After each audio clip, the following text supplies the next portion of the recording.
আপনি কি বিশ্বাস করবেন একজন মানুষকে জীবন্ত আগুনে নিক্ষেপ করা হয়েছিল, কিন্তু আগুন তাকে পোড়াতে পারেনি। হাজার হাজার মানুষ নিজের চোখে সেই দৃশ্য দেখেছিল, কারণ সেই মানুষটি ছিলেন আল্লাহর প্রিয় নবী হজরত ইব্রাহিম আলাইসালাম। একসময় পৃথিবীতে ছিল এক ভয়ঙ্কর অত্যাচারী রাজা। তার নাম ছিল নমরুদ। সে এতটাই অহংকারী ছিল যে নিজেকেই খোদা দাবি করত। মানুষ তার সামনে মাথা নত করত, ভয়ে কাঁপত। কিন্তু একজন মানুষ ছিল যিনি সত্যের সামনে কখনো মাথা নত করেননি। তিনি ছিলেন আল্লাহর প্রিয় নবী হজরত ইব্রাহিম আলাইসালাম। ইব্রাহিম আলাইসালাম ছোটবেলা থেকেই ভাবতেন, এই মূর্তিগুলো কিভাবে মানুষের উপাস্য হতে পারে। তিনি দেখলেন মানুষ নিজের হাতে মূর্তি বানায়, তারপর আবার সেই মূর্তির কাছেই সাহায্য চায়। একদিন তিনি সিদ্ধান্ত নিলেন মানুষকে সত্য দেখাবেন। সেদিন পুরো শহরে উৎসব চলছিল, সবাই শহরের বাইরে চলে গিয়েছিল। আর সেই সুযোগে ইব্রাহিম আলাইসাল্লাম ঢুকে গেলেন মন্দিরে। চারদিকে শুধু মূর্তি আর মূর্তি। তিনি মূর্তিগুলোর দিকে তাকিয়ে বললেন, তোমরা কথা বলো না কেন? মানুষ তোমাদের পূজা করে, আর তোমরা নিজেদেরই রক্ষা করতে পারো না। তারপর তিনি হাতে নিলেন একটি কুঠার। এক এক করে সব মূর্তি ভেঙে ফেললেন, শুধু সবচেয়ে বড় মূর্তিটিকে রেখে দিলেন, আর কুঠারটি তার গলায় ঝুলিয়ে দিলেন। কিছুক্ষণ পর মানুষ ফিরে এলো। মন্দিরের অবস্থা দেখে সবাই অবাক হয়ে গেল। চারদিকে চিৎকার শুরু হয়ে গেল, কি করেছে এটা?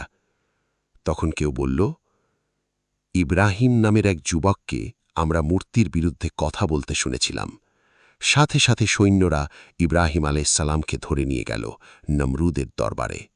নমরুদ রাগে আগুন হয়ে বলল, ইব্রাহিম, তুমি কি আমাদের দেবতাদের ধ্বংস করেছ?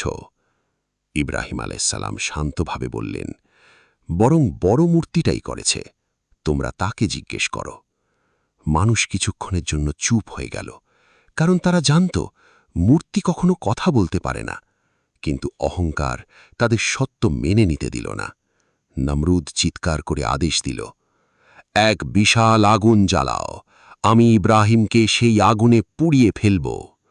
তারপর শুরু হলো ভয়ঙ্কর প্রস্তুতি। দিনের পর দিন কাঠ জড়ো করা হলো। এত বড় আগুন তৈরি হলো যে পাখিরাও তার ওপর দিয়ে উঠতে ভয় পাচ্ছিল। আগুনের তাপ এত বেশি ছিল যে কেউ কাছে যেতে পারছিল না। তাই তারা তৈরি করল বিশাল এক যন্ত্র। সেই যন্ত্রে বেঁধে দেওয়া হলো ইব্রাহিম আলাইসাল্লামকে। চারদিকে হাজার হাজার মানুষ দাঁড়িয়ে দেখছিল।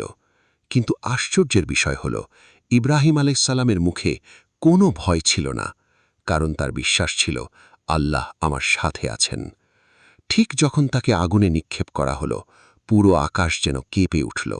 আর তখনই আল্লাহর পক্ষ থেকে আদেশ এলো, হে আগুন, তুমি ইব্রাহিমের জন্য শীতল ও নিরাপদ হয়ে যাও। সাথে সাথে অলৌকিক ঘটনা ঘটে গেল। ভয়ঙ্কর আগুন ঠান্ডা হয়ে গেল। মানুষ অবাক হয়ে দেখল ইব্রাহিম আলাইসাল্লাম আগুনের মাঝখানে সম্পূর্ণ নিরাপদ। তার শরীরের একটি অংশও পড়েনি।